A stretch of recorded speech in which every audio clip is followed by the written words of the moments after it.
We Santo, Man Kolnyang, Mike, Shol Grangawan, Yuping Yarul Pandiri Shet Maniel, Anaketon Niel, Jilo, Wenetona Dol.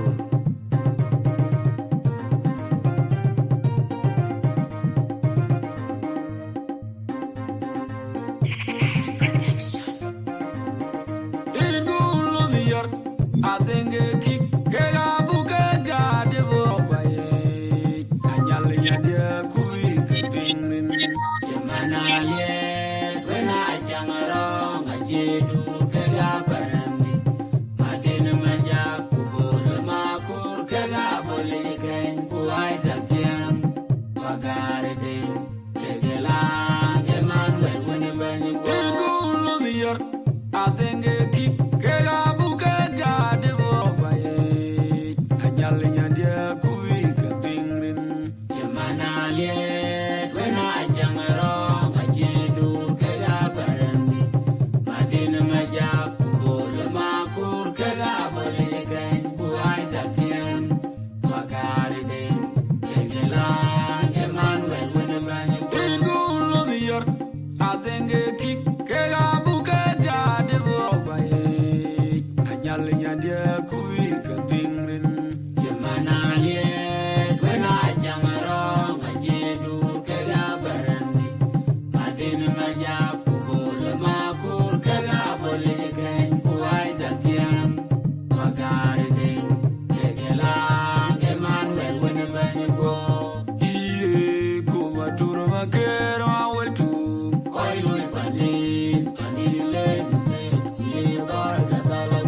Call you pon the lawyer. You might be you are good need to meet phone.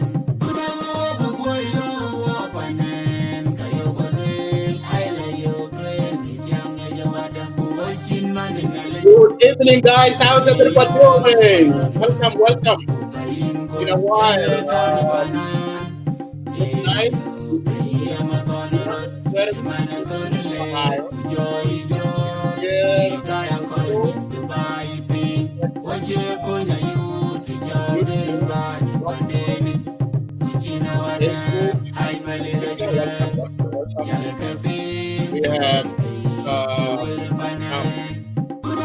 We have stuff that we covered.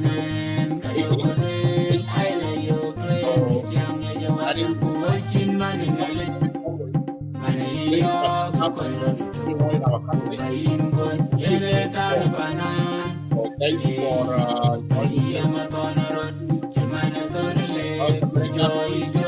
hey, how you, my brother? If we have a home, get on what you put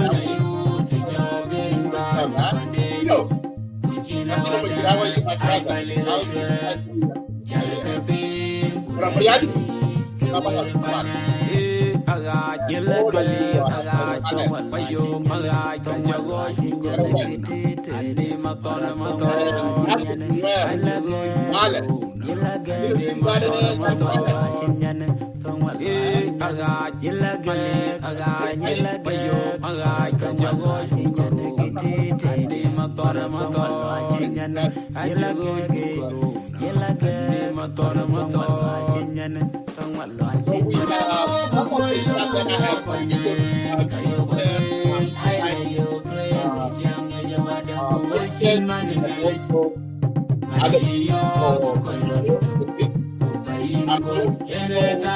it will not be long. The longest and you're welcome.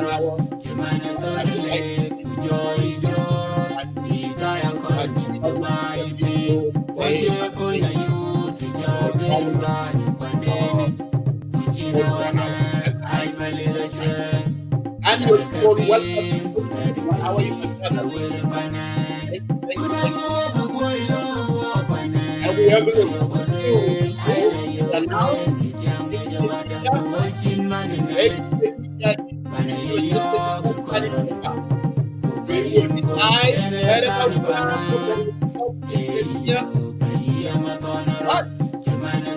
you will not be called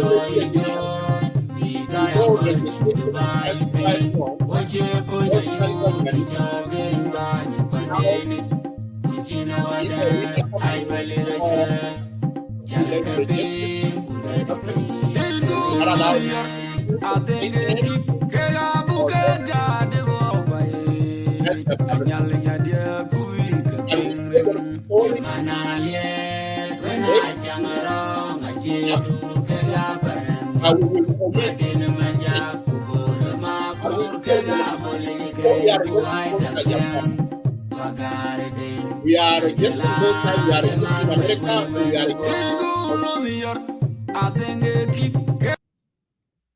So welcome guys. So it's good to have you. Good evening. Those of you who live with me here in America, and some of you it's night and in the morning.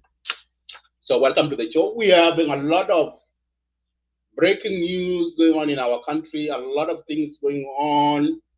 Politics always. I will always love to talk to politics. So to update you guys what's happening because there's a lot of uh I thought my volume is good, so you guys can hear me. Santino, maybe it's your phone. Uh, some of you watching in Facebook, is my audio is good? Let me know so I can check. Okay, those of you Clubhouse is good. What about you guys in YouTube and Facebook? I think check your mic. Check your phone, Santino. Okay, so if you guys in Facebook can hear me good, you can give me a thumb up or also write it's good. Okay, good, John, good. So we're having a breaking news going on. Like yesterday, we see that President Salva Kiir Mayadi removed the longest served Chief Justice and Supreme Court, Honorable Shan Raj Mudut. He served for 13 years, 13 good years. Now he is been released from his position and he was replaced by Benjamin Barkding. And also his deputy too, his deputy Chief Justice John Garwich Lual. Lul was also dismissed and was replaced with Lago Turankelo. So these are the new update that is good. For that, I would like with our honorable Shian Uncle Cherai did. Madud, he is a great leader. He served his country from Sudan to South Sudan. He's really done a wonderful job to help our country through politics, through the law, and also you have seen the changes coming to South Sudan. President Salva Kiir is bringing change into the country, which is a good thing. But another thing, change is not an easy thing, as you know. And first, before I go there, I always, this media platform, we always preaching for peace. We need to see our country be in peace, right? We need our country to live in peace and harmony. United, we have to unite as a one people, one country under under our country, so-called Republic of South Sudan. So we're calling all our citizens, regardless where you are, whether you are back home, you are diaspora, please, we need peace to come to our country. That's the mission, and this is what we are calling for, always preaching for the peace to come in our country. We need a unification, not only unification of SSPDF, we need a unification of the people of South Sudan. We need to see each other as a South Sudanese. I'm not going to see one of the guy is not you see each other as a tribal. This is where this is a Dinka. This is what. No, we are South Sudanese. Okay, so we need to do that. We need to do that. So we need to preach for peace. Peace is the only. And also we are calling our leaders to sit down, dialogue one another. Politics, tribal politics is not going to take us nowhere. Compromise is important. Okay, unite our citizens. That's very important. So now, while we are seeing the changes coming in our country, so we have seen last week President remove the Dr. Waniga and Honorable Wanakot, and Honorable Kwalmanyang. And we all know these three leaders are well known in our political or South Sudan in SPLA. They are long serving, they are liberators for our country. Okay, they did a great job. Without them, we will not be having our country so called Republic of South Sudan. We salute them, we thank them, and also my special thanks go to Comrade James Wani Iga. This guy is a humble. And I always, let me repeat this one again. If the heart that Dr. Waniga have to other leaders, like for example, if Dr. Wani had give it to Dr. Yakmashar, we will not be in this chaos, right? We will not so-called Aspelio. There will be no Aspelio. Dr. Waniga is the person that give his heart to our people of South Sudan, to the country. He's a peace-loving leader. You have seen he has been removed from his position. From Young Machar always leave and come back. And he said, okay, if this is my position, will bring peace. So can silence the gun. Why not? I will step down and let Young Machar take over. Okay? And still, and he keep going. And we have seen that he has been removed from vice president, and also he's been removed now from the second chairman in the SPLM party, and he's still welcoming. And he gives us a message of hope that the government position, I'm quoting him, government position is always, it's not a permanent to be in government position. You always be changed, you can step down and let somebody come. Okay? But our South Sudanese mentality don't take that. Our people always see things in a different perspective, not the way that Dr. Wani can see them. Okay? Dr. Wani always put the country first above his power greatness, like other leaders in the country. He put the people of South Sudan above him. And that's what he's doing. So now we are seeing the change is coming in, and our people don't like the change. Our people won't dwell the old days. And the old days, that's what led us the civil war in 2013. So it's a time for fresh, right?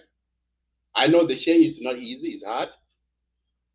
It's always people will get mad, why this, why that, and we see a reaction from South Sudanese that when Dr. Wani is removed from the power, from the vice president, we see the reaction when Dr. Wani was removed from the second chairmanship of SPLM. Okay, and people see that Dr. Waniga is a person in line. When President Salva Kiir leave, he will be the next. Yes, of course, I agree with you guys. That is SPLM, how they how they do their high ranking during SPLM. But when the change is coming, okay, when the change is coming, we see that okay, we will not be living the old days, the SPLM old days, when during the guerrilla movement. So those are the old days. Now we are in a country, right? We're moving from the guerrilla movement to a democratic country. We are a country right now. And the country, here is what I'm seeing. I know most of you will disagree with me. And that's okay. Okay. We all, some of us here complaining. South Sudan or President Salva Kiir is not giving a chance to others.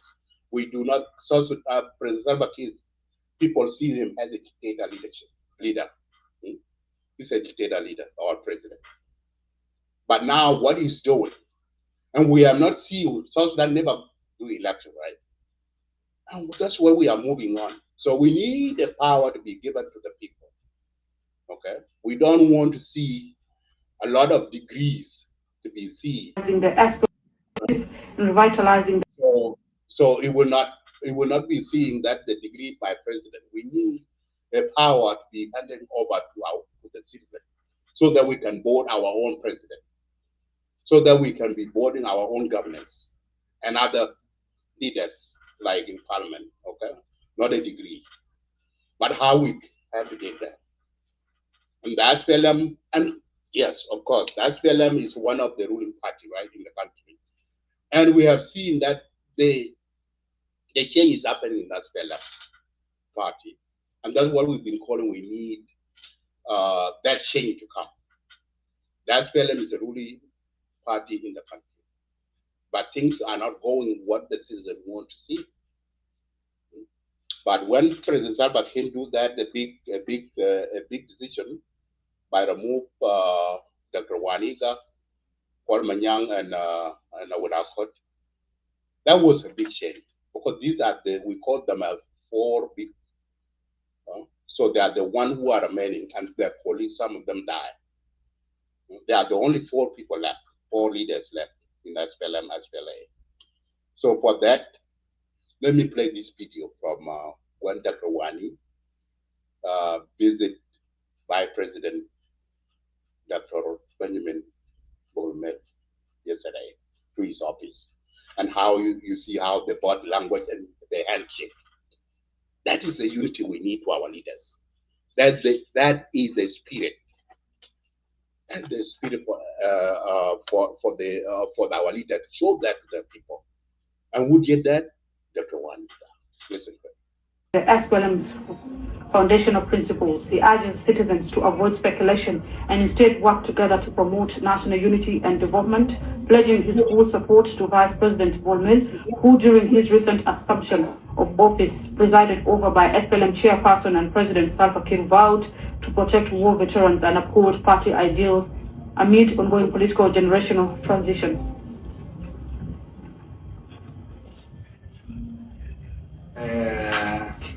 I have come to say hi, and as a matter of fact, we share a lot in common, and we will be sharing a lot more in common in the area of governance, in the area of SPLM, and even in other economic specialists holding this docket of economic cluster. And some of us were there for quite 13 years. And I think now we can become useful. So we agreed we will be cooperating in different ways, really for the welfare of the people of South Sudan, and specifically for the welfare of the SPLM. So in short, we are going to be consulting, we will be working in solidarity, and our people also should remain calm. Changes with our Huma all over the world are like that. Nobody is permanent. There you have it. You have heard from Vice President that nobody is permanent in the government position. Changes can come. So those are the things that we have to see. So those changes that we need to see, and Vice President Wani has said that. Some of you have those negative thoughts and thinking, and what you guys say. I'm hearing a lot of people whether in social media, Clubhouse, complaining. It's understandable, but you listen to the Vice President that changes are normal. Okay, you cannot be in position forever. You can be removed, and the next person can take over. So that is what Dr. Wani. I just want to say this special thank you. Not only he stepped down, but what he always did, what he did, seeing the Haraka time, the movement time until today. He still put his people and the country above his politics. And for that, I acknowledge that. And for those of you who are talking negative or tribal things, please stay away from those. South Sudan is bigger than all of us. and bigger than, and that's what our leader, Dr. Waniga, told us. Before I move ahead with my other topic, Majuk, are you there? Majuk Malkur, are you there? Yes. Yeah. Do you want? What do you have to say something regarding about the response from Dr. Jim Waniga before I move to my next topic? Thank you so much, Abraham Adit. To our viewers on Facebook, the audience here in Clubhouse, and those who will join us later. First of all, permit me to extend my appreciation to Abraham Adit and to those political actors, especially those who are mentally awake, who always monitor the political situation in our country. To some, it might seem to be an easy thing, but it's hard for you to come back from your first job so exhausted and you still have energy to discuss the affairs of your country. That means a lot. Back to the topic, Abraham Adit. I have seen the guest, Dr. James Waniga, actually shown the time he visited Vice President Benjamin Bolmel. Many people have many different perspectives, and as human beings, we always look at things with a different, diverse mindset. Personally, I appreciated what Dr. Waniga did, but not every leader can do what he did. It was Sadhguru, one of the Indian great philosopher, who said that if you have principles as a man, and your principle cannot even stand even at the meet of somebody that other people seem to have wronged you, then that is not a principle.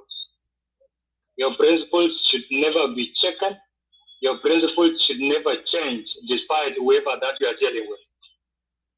Dr. Waniga has really proved himself that what he normally do is not to impress anybody, nor to seek people's attention like what other political leaders normally do. His is a basic principles that he has nurtured since his childhood until he arrived to the position of Vice President of the Republic. If that man has no principles, I think he would have not had a guts to visit Benjamin Bolmel. But because he has his principles and he cannot compromise his principles simply because there are things.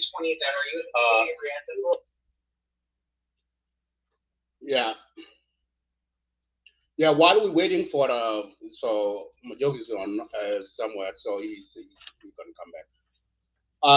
Simon Yai, it seems like I cannot. If you want to come in, there's no way I can bring you in. So I just want to make this as a. I don't want to open this for public. So anyway, so while Majok is waiting to come back to complete his statement, absolutely you are right. You are right, Majok. So because he's, let me know if you are back, Majok. Okay.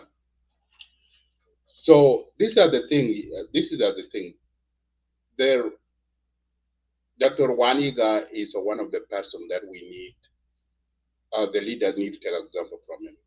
You know, and it's not. He would be in the government. That's why he will serve his people. He will even do more after he step out from the politics. You know, he will help like those of Dr. Benjamin Bolmel. He will learn a lot from Dr. Waniga. Because another way, if you guys don't know, Dr. Benjamin Bolmel is growing up at the hand of those Dr. Waniga, because he's one of the Red Army.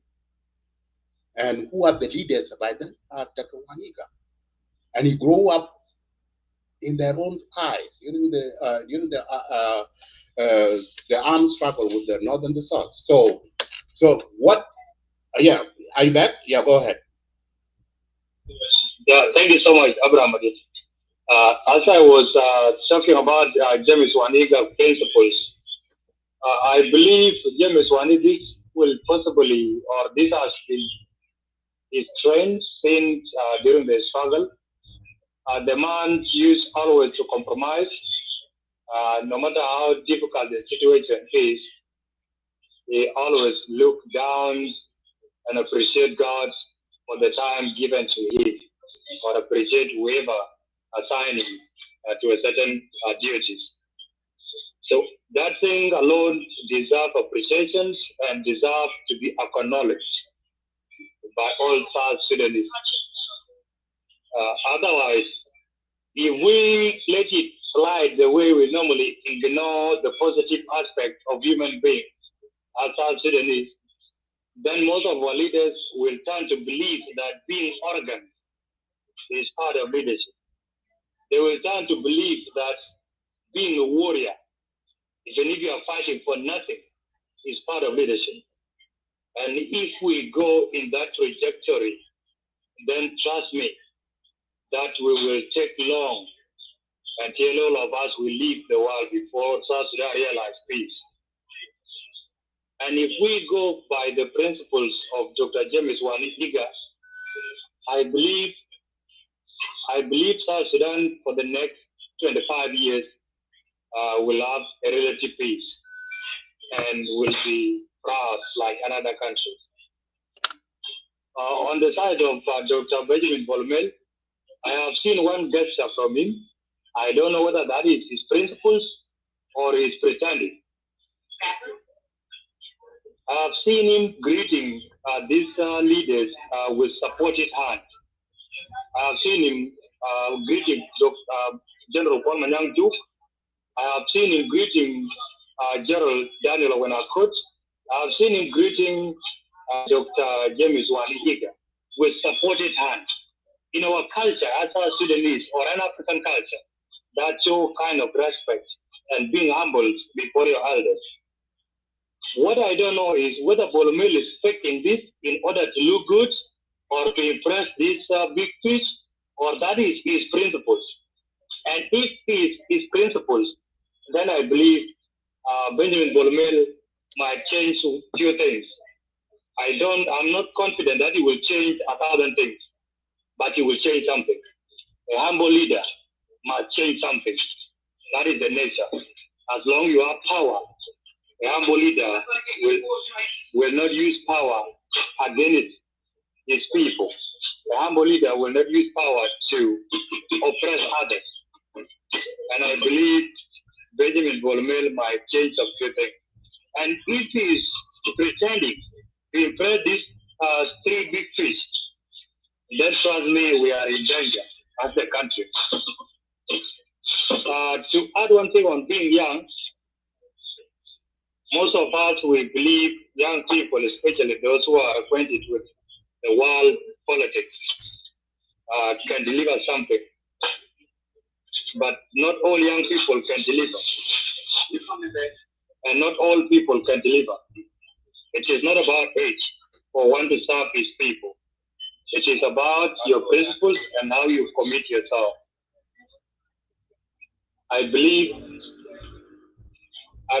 Dr. Benjamin Bolomel will do something, not because he is young, not because he is old, but if he has that heart of building his legacy, then he will do something. If he has that heart of protecting the reputation and legacy of the SPLM as a party, he will do something. If he is so mindful about his boss, who is our president, President Salva Kiir, then he will prove people wrong, that those who judge President Kiir that he has made a wrong choice out of all these vibrant leaders of our country. Then Dr. Benjamin Bolomel will prove something positive, that indeed President Kiir did not look down and brought up somebody that the whole country will always consider as a task to the welfare of the country. So I believe he might do something to clear all these things. That's what I can add, Abraham. And in conclusion, Dr. Waniga, I respect that man, and I really appreciate his gesture always. Otherwise, I cannot say much other than saying to all our leaders that if you still have that act of fighting at the old age, then you are not a good elderly man. And an older person should be a source of wisdom rather than being incitements to the society. So I believe Jero Kwalmanyang Juk, Daniel Wanakot will still do the same thing in order to give nation hope that they are also in the same decision with the President Kiir to transit the SPLM and leave it in the hand of those energetic and young people to move the country forward. Otherwise, thank you and be blessed. Thank you, SG Jomapu. Absolutely, you are absolutely correct, my brother. You are right. So Dr. Waniga is a leader, and he is will be remembered in our history. He's a person that having a face. Those two leaders, Dr. Waniga and President Salva Kiir Mayardit, are people that never change during the Haraka times in 1983 when they pick up arms to fight with Lava. They never change their position. Everybody left them and they still remain until they get our independence now in 2011. He will be remembered and he will continue to do it. So for all of us who are born during SPLM and grow up in SPLM, and we will grow up gray hair in SPLM, we always admire these leaders, their contribution, their sacrifice they did to our country or for South Sudan. For that, we thank Dr. Waniga. And for that, let us listen to Vice President speak during swearing in ceremony at the day. So.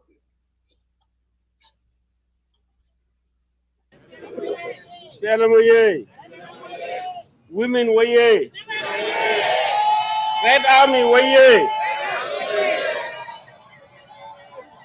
Salva Kiir Mayardit waye, South Sudan waye.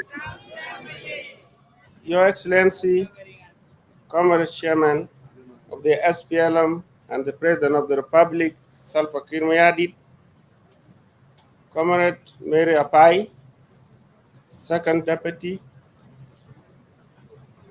Comrade Simon Kun Poch, Third Deputy, Comrade Daniel Luak, First Deputy Secretary General, Comrades, members of the Political Bureau,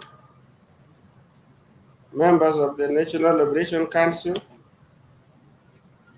advisors to the National Secretariat, National Secretaries and Deputy Secretaries, members of the Women and Youth League, executive and parliamentary caucuses, state chairpersons, distinguished guests, ladies and gentlemen, good morning.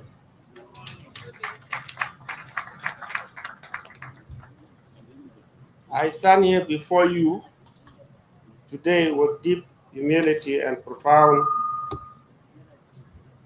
gratitude to the President of the Republic of South Sudan and chairperson of the SPLM party, His Excellency Salva Kiir Mayardit, for appointing me or us and me as first deputy chairperson of the SPLM.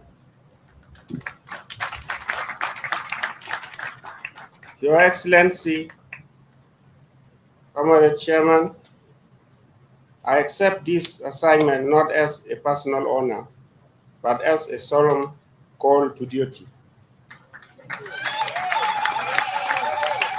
I pledge to serve with loyalty, discipline, and full commitment to your leadership, through which the SPLM has evolved and continues to prevail as the driving force in South Sudan's political landscape.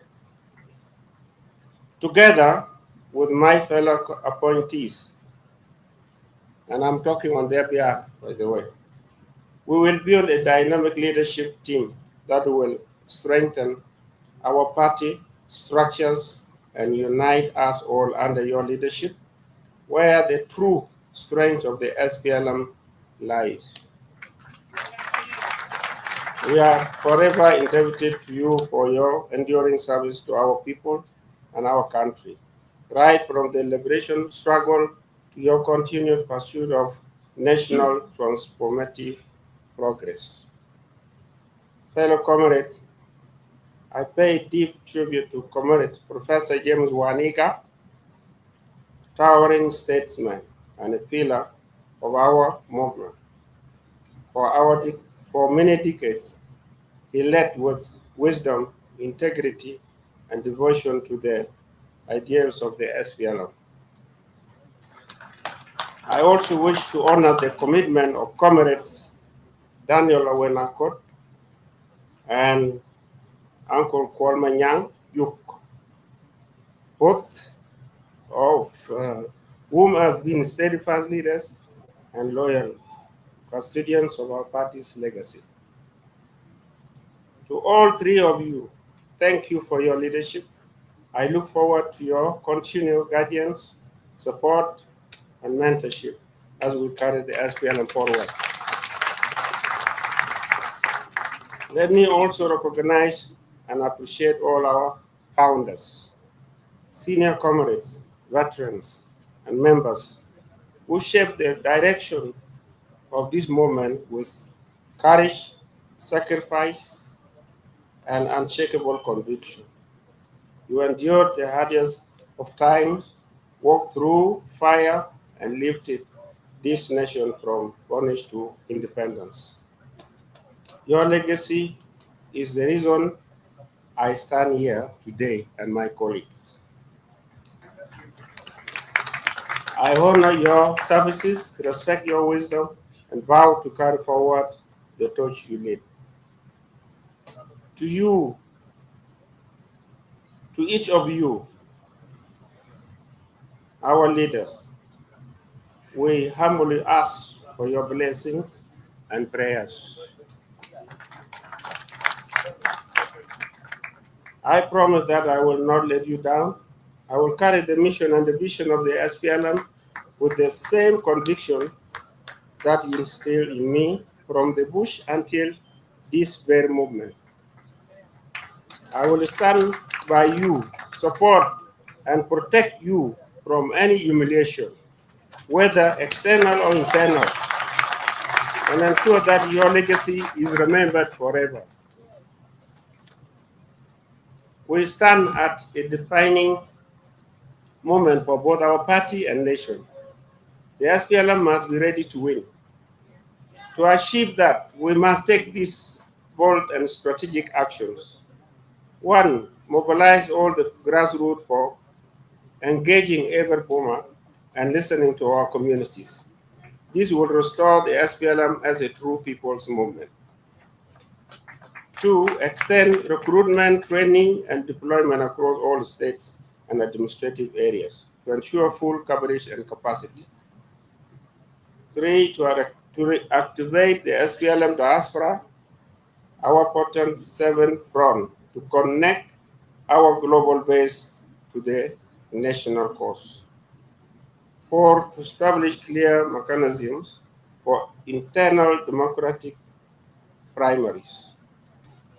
Five, the SPLM Technical Committee must develop a comprehensive program and a clear roadmap to electoral victory. Above all, fellow comrades, SPLM belongs to every citizen, from the mountains of eastern Equatoria to the plains of Unity State, and from the rivers of Upper Nile to the heartland of Bahr el Ghazal. We are the strongest when we stand together in one spirit, guided by the same vision and mission. The unity is what carried us through the independence struggle and in laying down the foundation of South Sudan. And that unity is what we must now embrace again as we reclaim our place as the party of the people and the party of the future. SPLM is the only party that can achieve peace for our people, protect the legacy of our martyrs, fulfill the promise of independence, and deliver a better life for all South Sudanese, men, women, and children. For us to be successful in these efforts, we must support the implementation of His Excellency President Salva Kiir Mayardit's vision, especially never take our country back to war. A commitment that all of us must rally by. Without peace, there can be no development and no future. Agriculture, because a nation that feeds itself secures its sovereignty, strengthens its economy, and uplifts its communities. Investment, because of sustainable jobs, infrastructure, and economic growth, are critical for better living standards and building lasting prosperity. Public sector welfare, ensuring the timely and consistent payment of salaries to civil servants and pensions to the retired.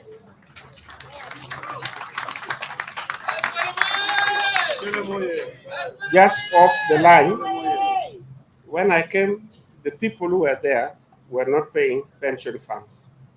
But we need to emphasize on this. All of us are going to grow old, including me. If you are in the system, make sure you subtract that money because you are going to go and have it at the later date. Your Excellency, Comrade Chairman, I want to assure you and all the people of South Sudan that SPLM will be your engine for development, your voice in every corner of the country, and your partner in delivering progress. Fellow comrades, yes, I know I will be judged. I know the weight of expectation is heavy. I am new in this position, but I am not new to the struggle.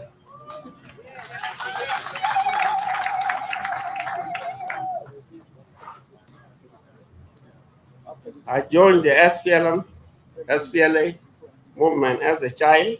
I grew up with the movement with comrades of the Red Army. We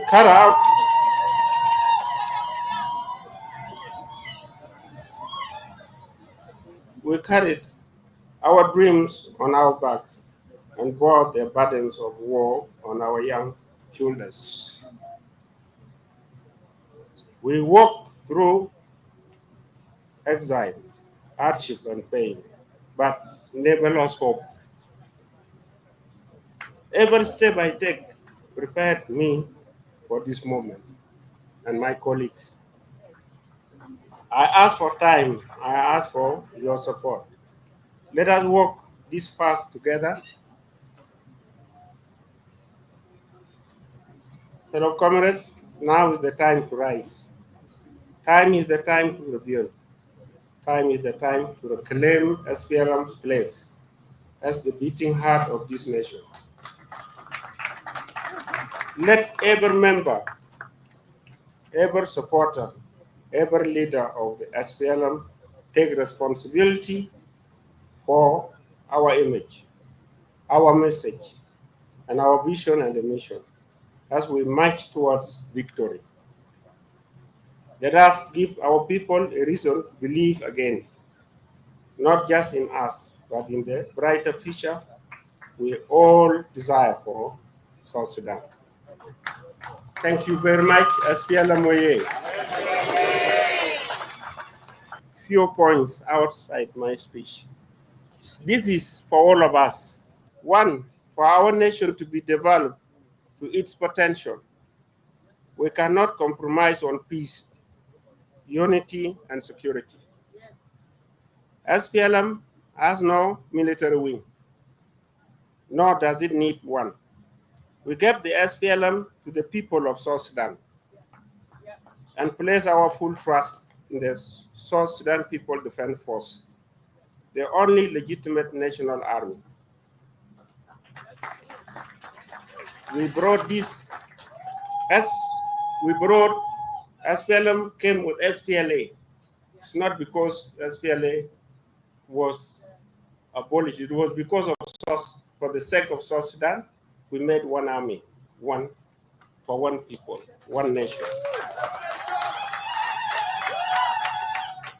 For this matter, I ask all political parties to do the same.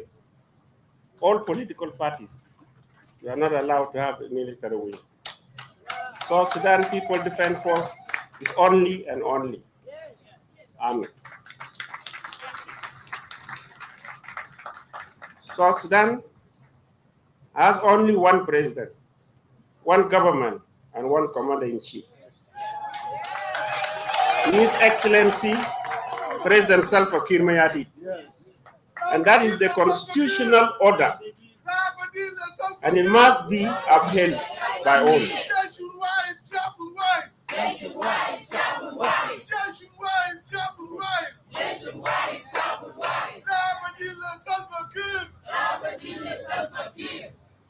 No political party has the right to control the militia or be led by a self-declared commander-in-chief. This is dangerous and unacceptable breach of democratic norms. We must put an end to this madness. It's crazy. It's crazy. Yeah. Once and for all. 5, no one is above the law. Any group or individual operating as such must be also held accountable. Because we need the country to grow. Get back, we cannot have peace, unity, and security and development without this.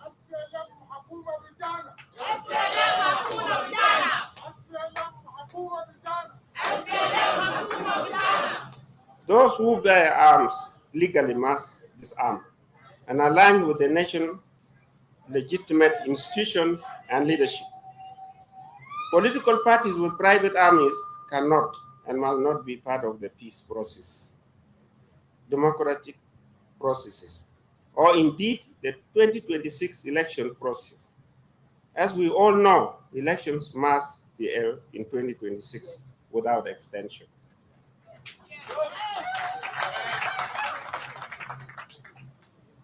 From the SPLM, that's our leader. We are going for 2026. And we will take him there. I therefore call upon the people of South Sudan and the global democratic community to reject all armed groups operating outside the law. Those sole intent is to intimidate, destabilize, and terrorize the people of South Sudan. We need to be in peace. Only through the rule of law, national unity, and legitimate security structures can we have a peaceful and functional country. Let us come together as one people in the spirit of dialogue, love for our nation. Let us uphold the law, protect our democracy, and secure peace in every community. No one can claim to love this country if they do not love all the people who live in it. As a Vice President of the Republic and the first Deputy Chairperson of the SPLM, I will operate within the above parameters. This is good for you. Let's implement. Thank you so much.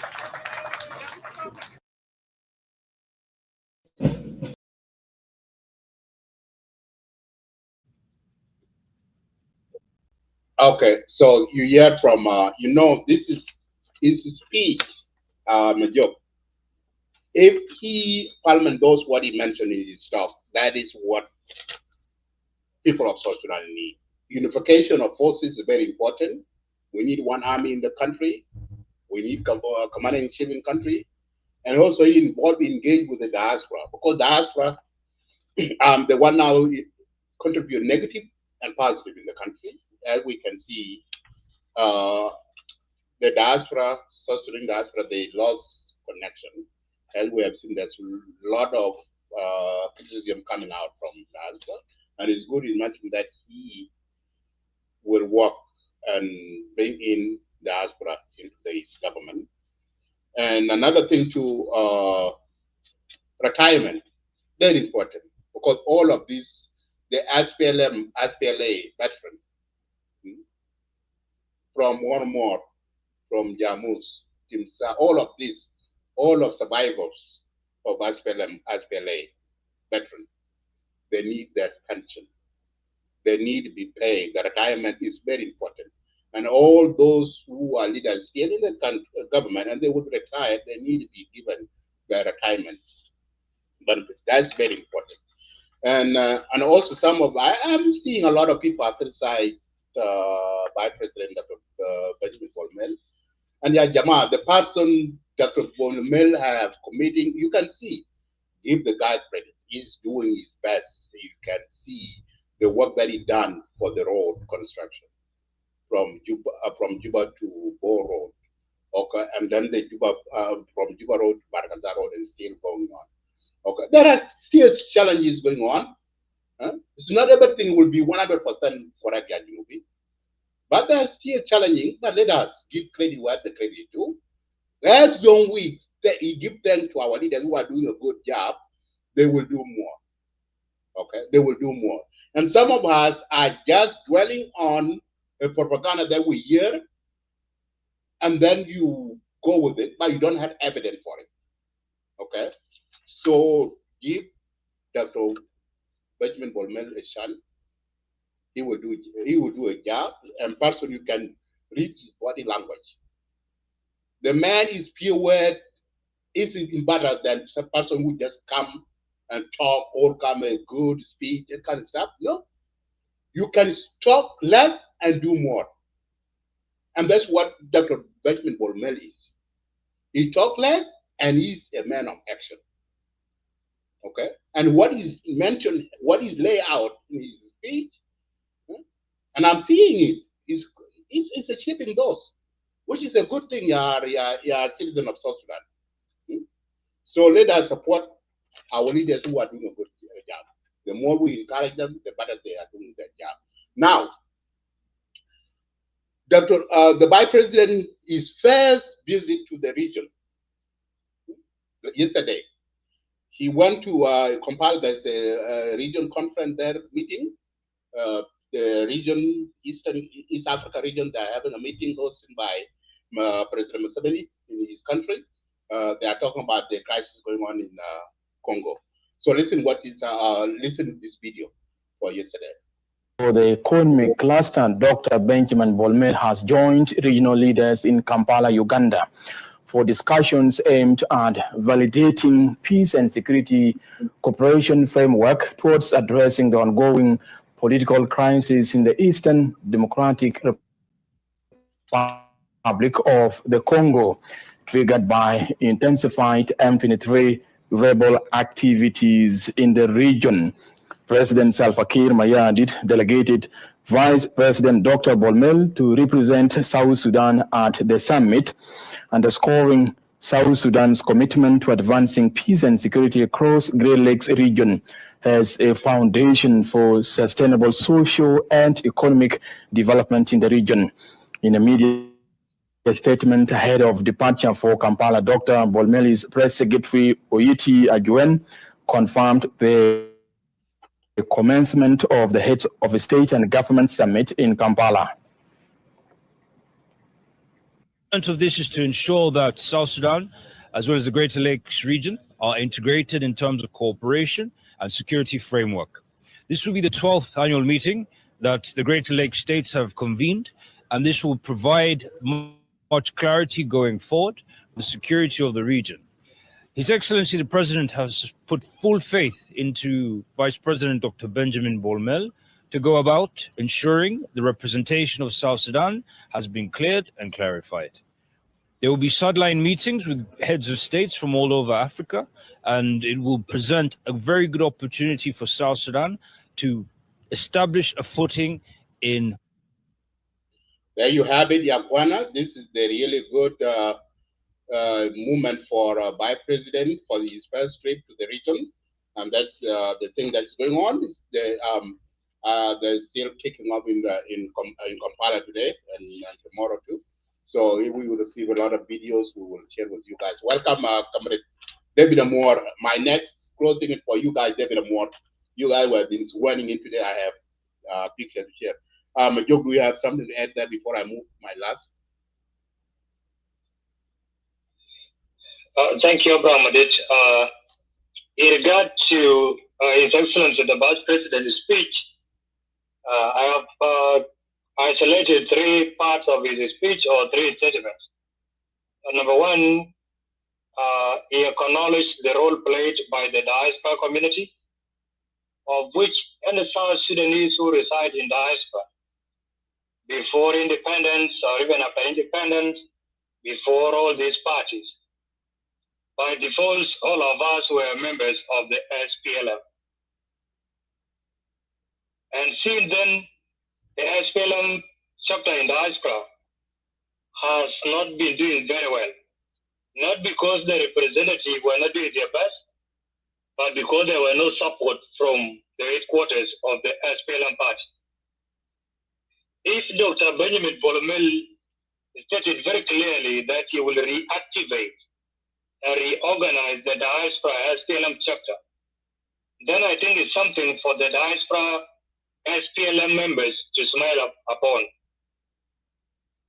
And if they are there, I know in the US we have Comrade Manon Aleu, and I think Comrade Manon Aleu is the right time for him to engage with the SPLM Secretariat in Juba so that they can recognize him and give him whatever equipment that he needs.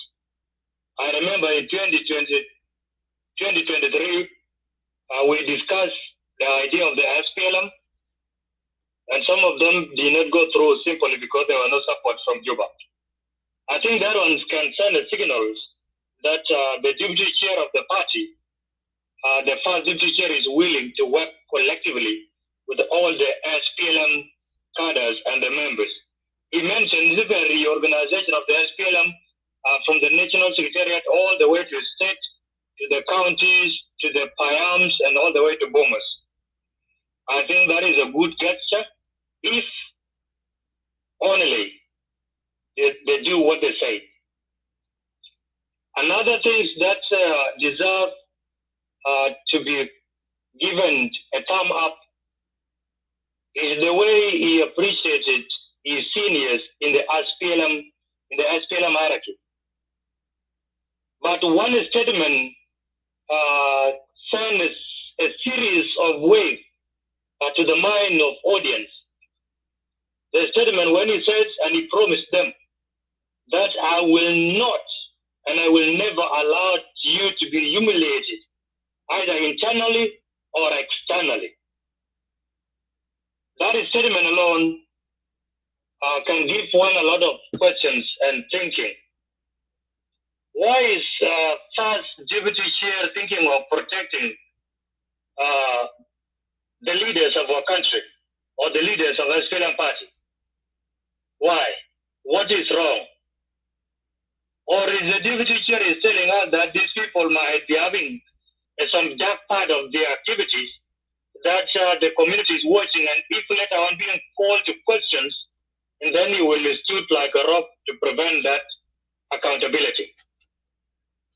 Or is it because the vice chair is thinking the international community might look after these people? Or maybe he's thinking in the near future there will be accountability and everybody will be held accountable. So that statement alone is good to those whom he promised, but we, the audience, give us a lot of questions in our mind. Second one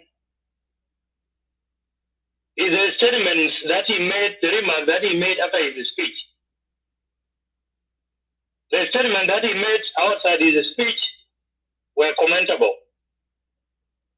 Because what was signed in Addis Ababa 2018 was a suicidal missions. In 2015, rather, having two CNCs, having two separate armies, then we end up in a J1 dogfight. And for him to say that very loud and clear, I think it makes sense to someone like me. Because what we know, we have agreement, of course. But agreement does not give a window of having separate armies. Agreement stated very clearly.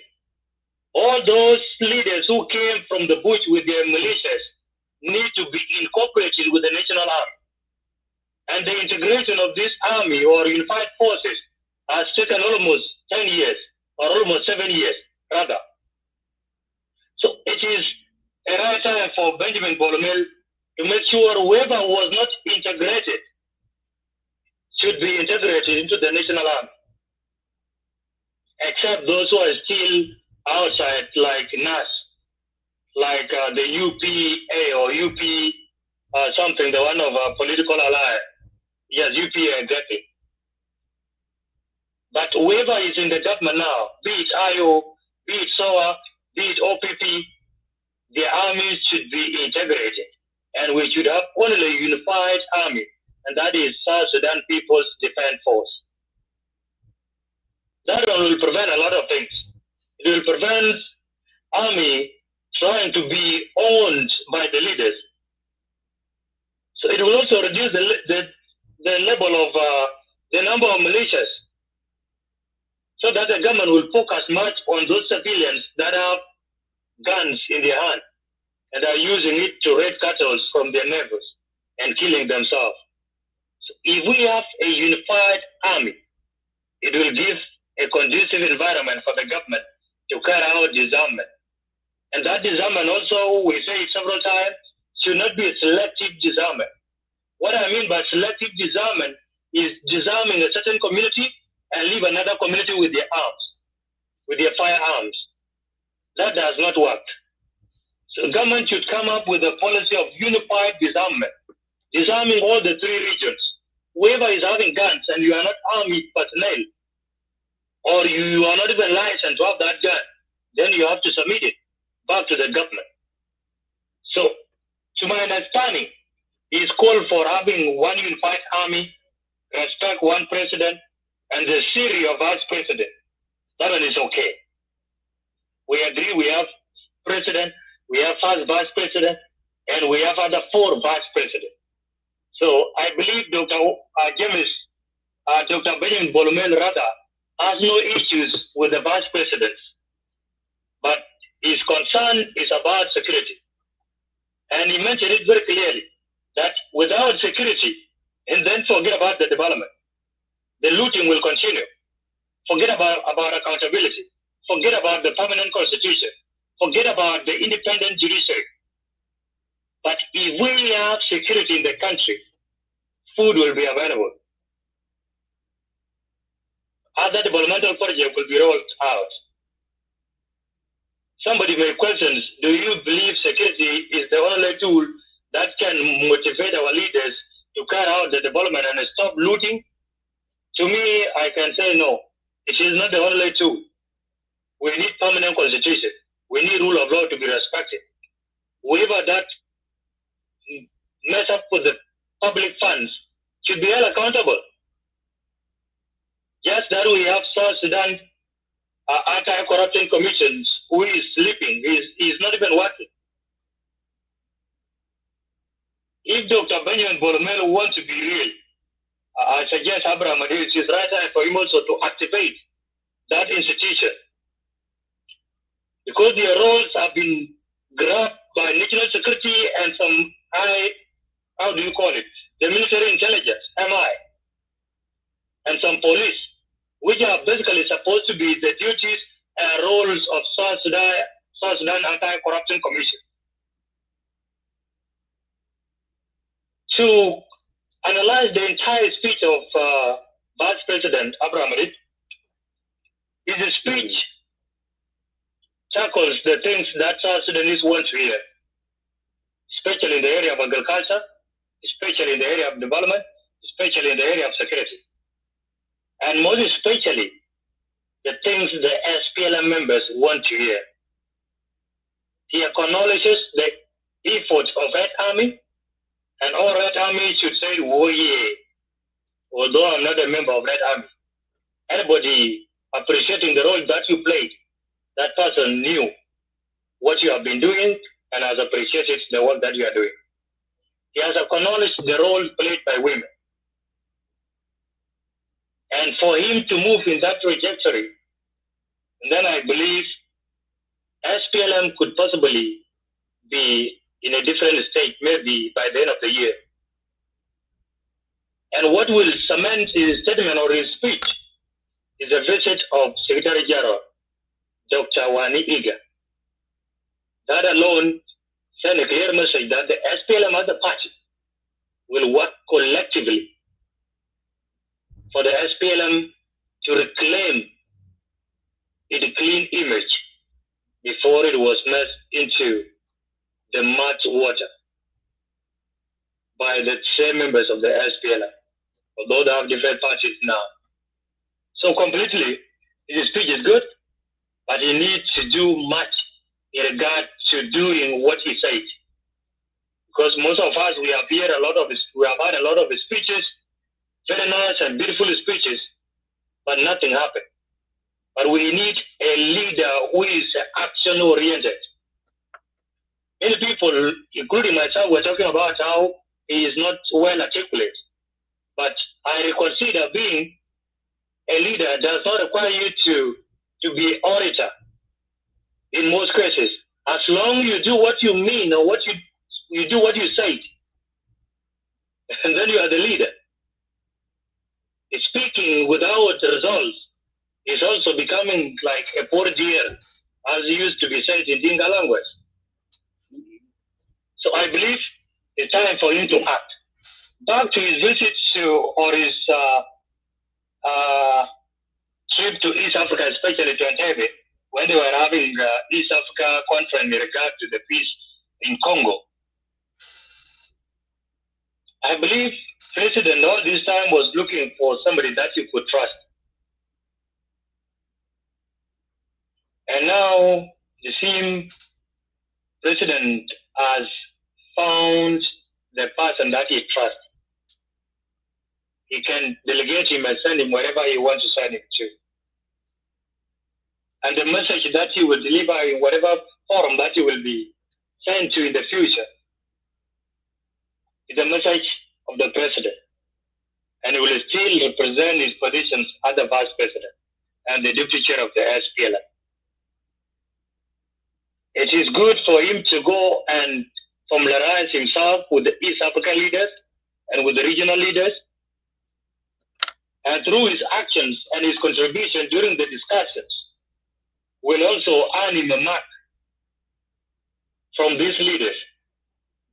Otherwise, him being in Juba, and he has a lot of dissenting voices across the country, and then it will not help him in the future. But now being shown outside, at least it has shown a certain gesture that President wants to nurture him and prepare him for a certain role. We don't know which role ahead of him, although we have already come up with our prejudice and assumptions.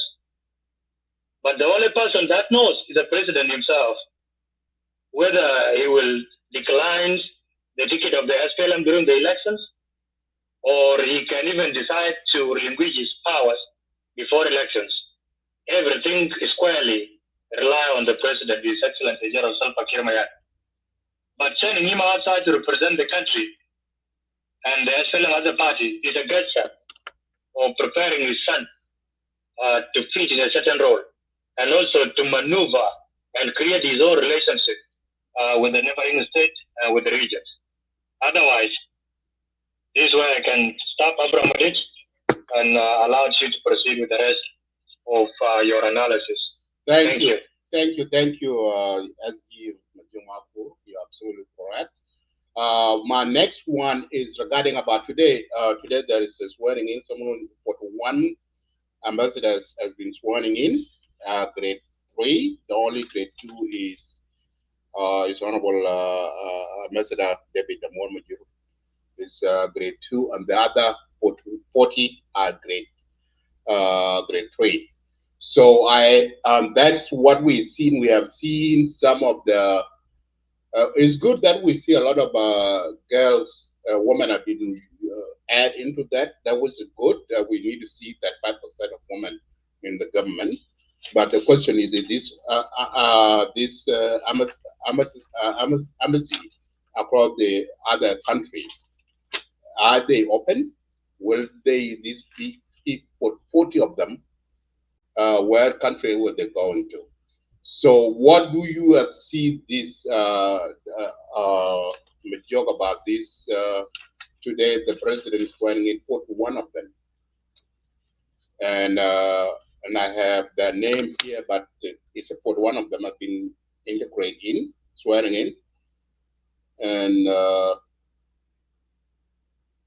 which is a good thing that we have seen that government is doing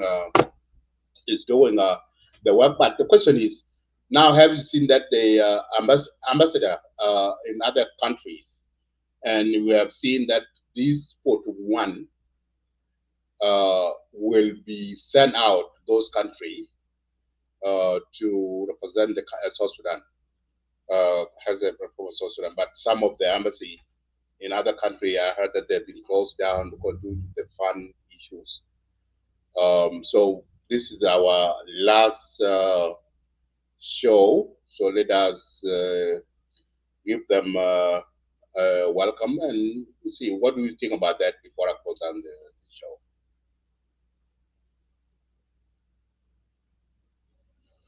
Joe, are you there?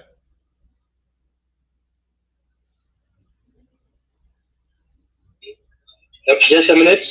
Okay.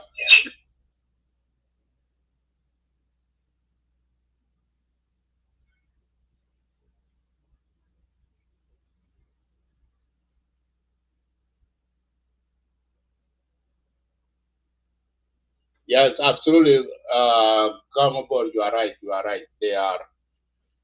So for that, yeah, Jama. So these are the things. So we have. This is the last one we have seen.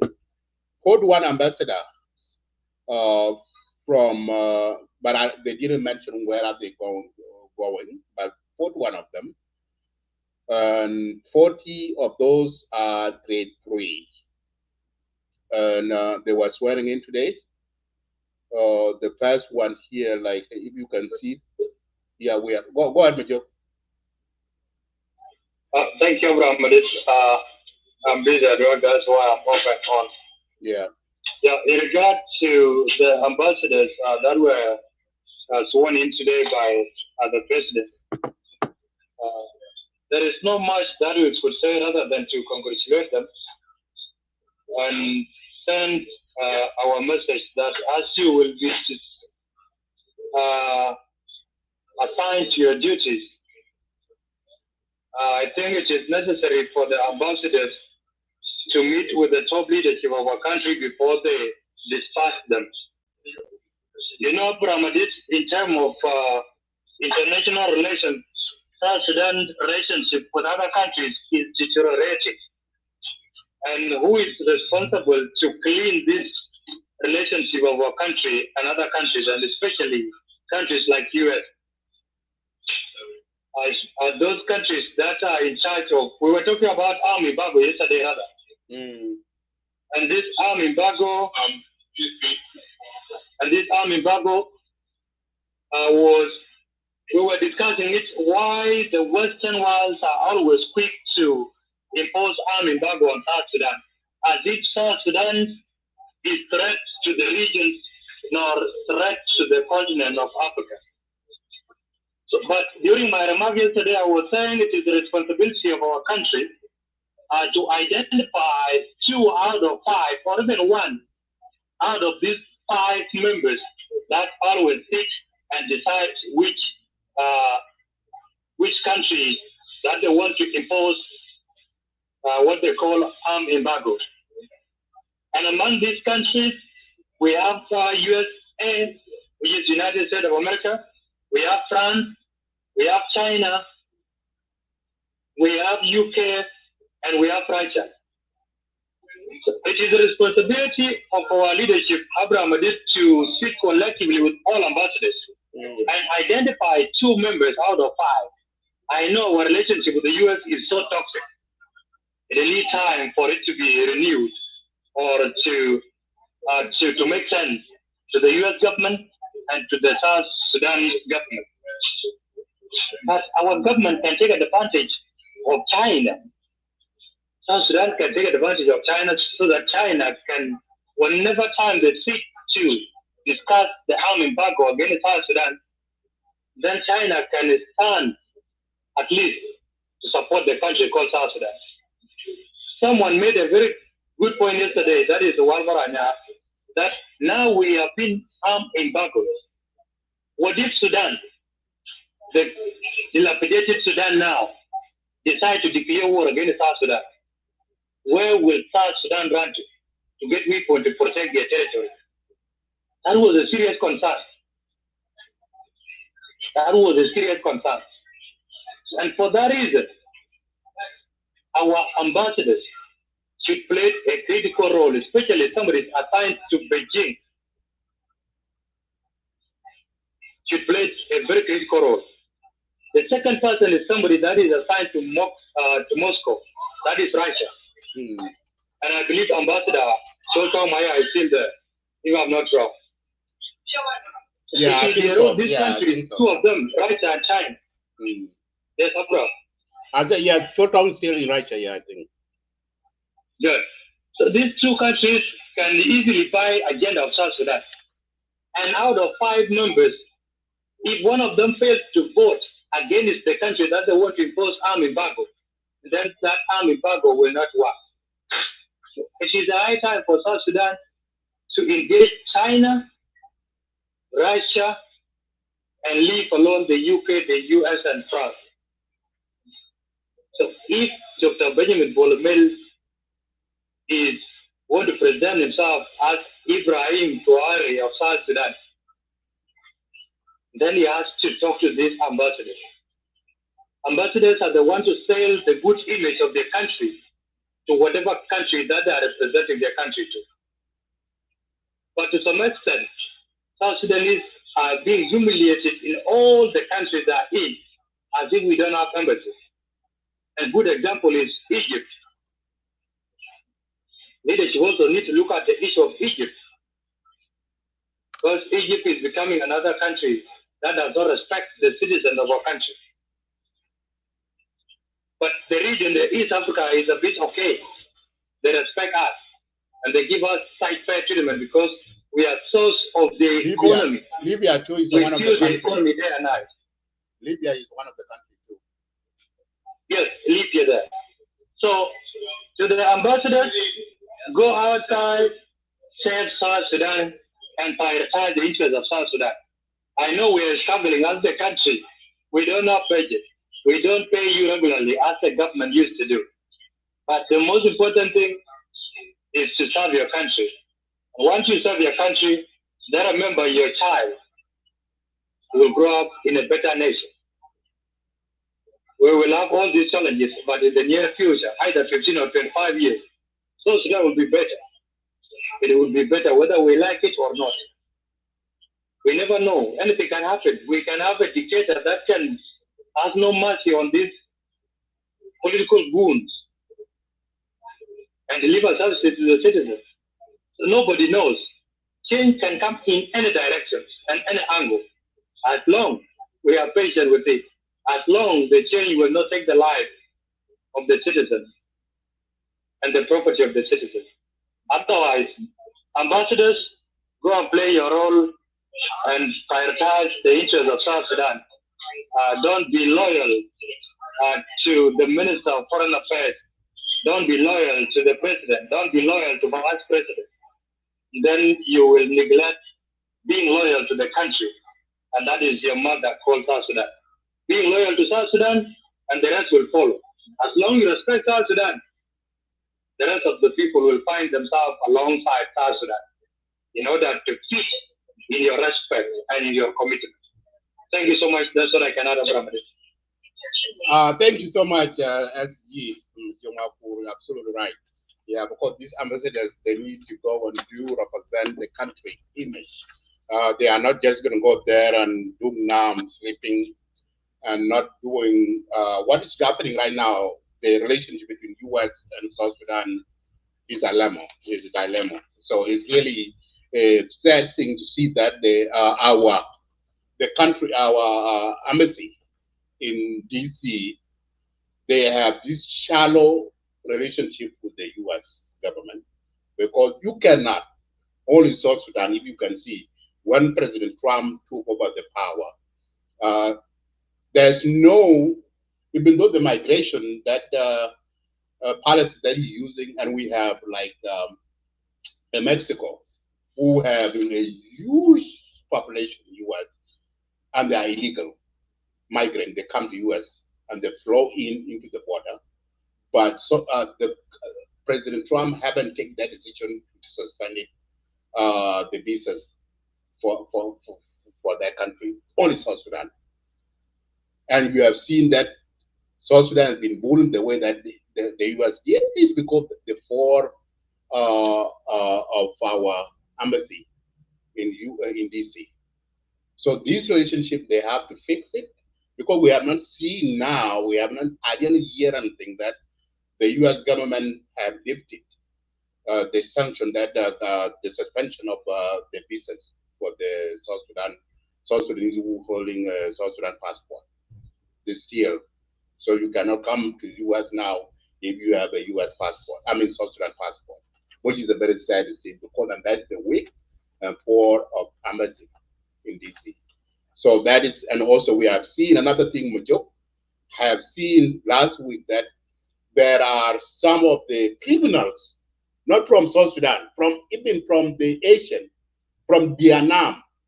And these are the criminal in U.S. history. They kill people here and they are deported to South Sudan. You see? And what the foreigners policy, what are they doing? What are they doing? Why are they accepting this criminal to be shipped to your own country, South Sudan? And they are not South Sudanese. Okay, even though you guys accepted the Congolese guy who was deported in Juba, that would make sense. That Congolese guy is African. Okay, but the Vietnamese has been deported in others, Asian country, being shipped to South Sudan. What is? Are these? The first things come to my mind. Are these people having a South Sudan passport or not? Why are these Vietnamese criminals being deported to South Sudan? What's the connection between South Sudan and Vietnam, or the Asian? And the government, they accepted that. That is a big red flag for national security. And this is really, because these people, and you have seen what their background is. What is the reason why the government of America send them to the third world country? So now South Sudan is where they're dumping their own criminal, and you guys allow that. So these new embassies, you guys need to work carefully to see the welfare of the country. The country, that whatever country you guys are going to work in, so you have to work really serious to see those kind of challenges.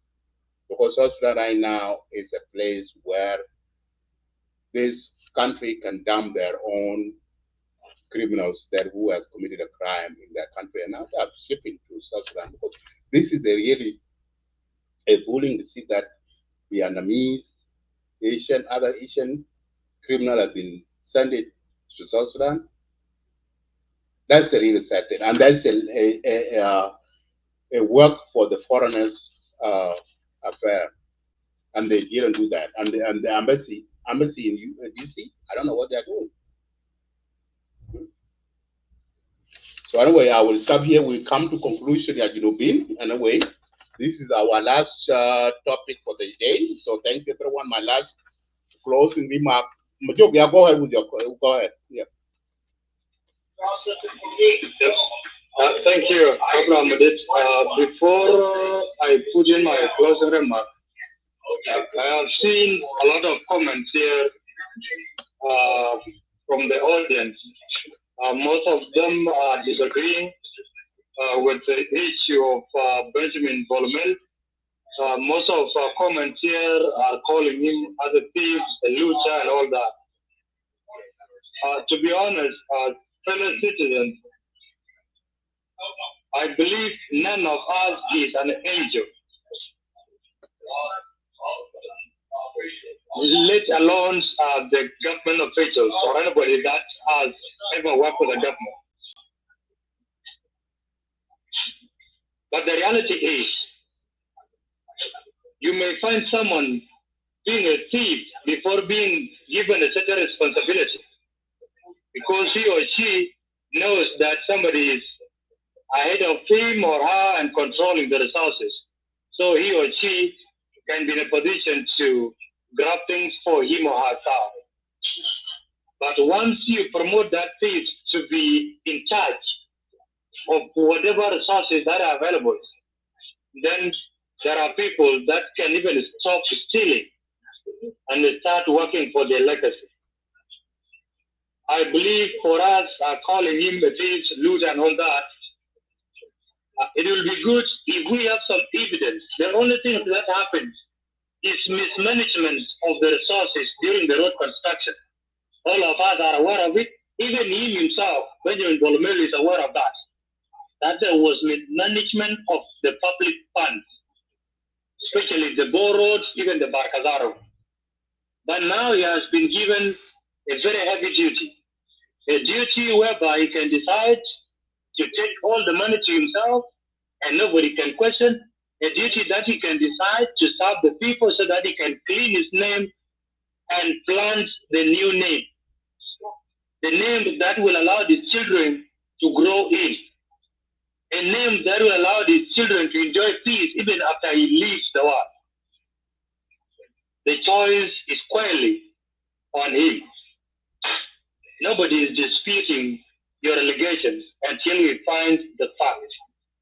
Otherwise, what happened has happened, not by the choice of the citizens, but by the choice of the president, alongside the constitution, because constitution has given presidents the side life or side powers to appoint and relieve. President can decide today to relieve him again and appoint a different person. Secondly, why I say none of us is an angel. Whoever is working with the government in South Sudan is driving V8. You then definitely know that person is a thief. You may agree or disagree, but to my understanding, and somebody that have worked there, many of them are thieves. That is how the system has been designed. If the system does not pay you monthly, then what will you do? And all these generals, all these honorables, some of them have up to 10 wives. And some of them have to 220 children. Their children are in East African countries. So what makes you think that their families sustain themselves in East Africa? What makes you think that they pay the school fees of their kids, yet they don't receive salary monthly? They don't even have businesses. 80% of businesses in South Sudan operating are owned by the foreigners. 80%, if I'm not wrong. So completely agree that whoever is working with our government, as by now, as long as there is no law in place, all of them are thieves in one way or the other. But what we want is somebody that will put to an end all this madness, as it was said by Dr. Mel. The thievery needs to stop. And whoever that will do it, even if it means they bring the top thieves among the 75 individuals who went away with the 1 billion or 4 billion rather, as earlier as with 2011 or 22, brother.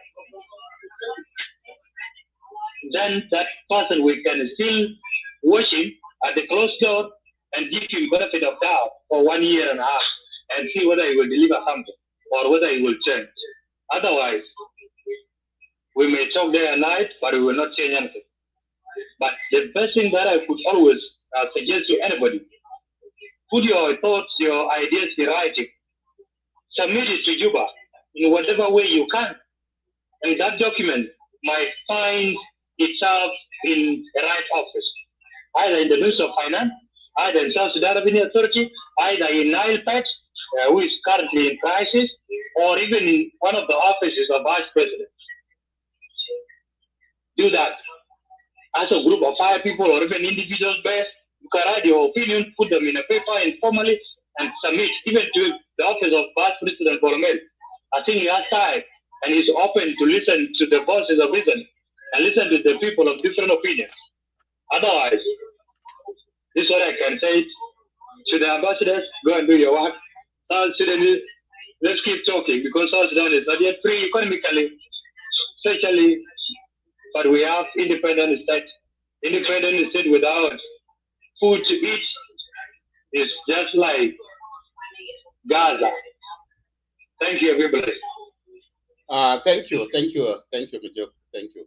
Attack more. Let me give you these 5 minutes so you can go ahead. Shukran, Benedict and Majuk.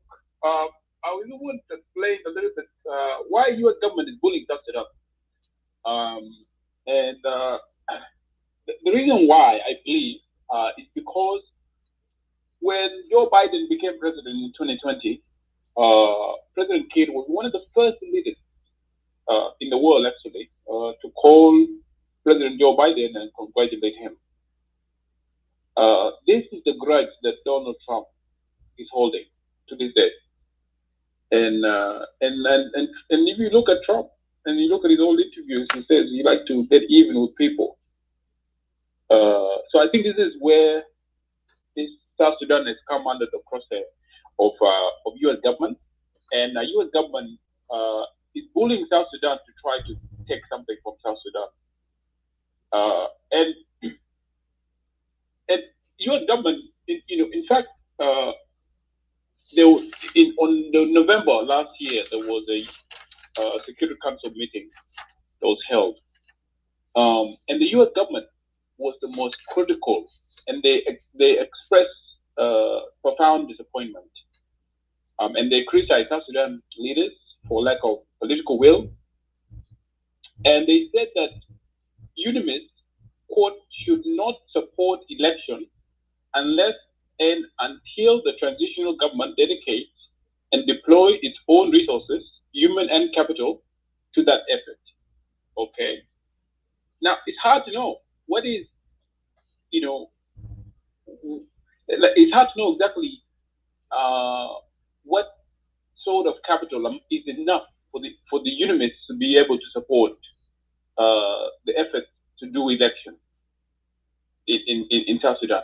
But here, in that Security Council meeting, the U.S. government is saying that UNIMIS should not support the election in South Sudan unless and until there is a transitional government. South Sudan dedicates and deploy its own resources. What if they deploy half of the resources and then the other half is deployed by other countries? Is that enough? And what's interesting is that the other members, including Russia and China and Algeria, Sierra Leone, and a couple other countries, they took a different position, and they highlighted the fact that the government of Sudan has made some progress, despite the challenges and humanitarian situation, communal violence, and economic crisis. So there is definitely this. U.S. government is trying to, and this was before Trump.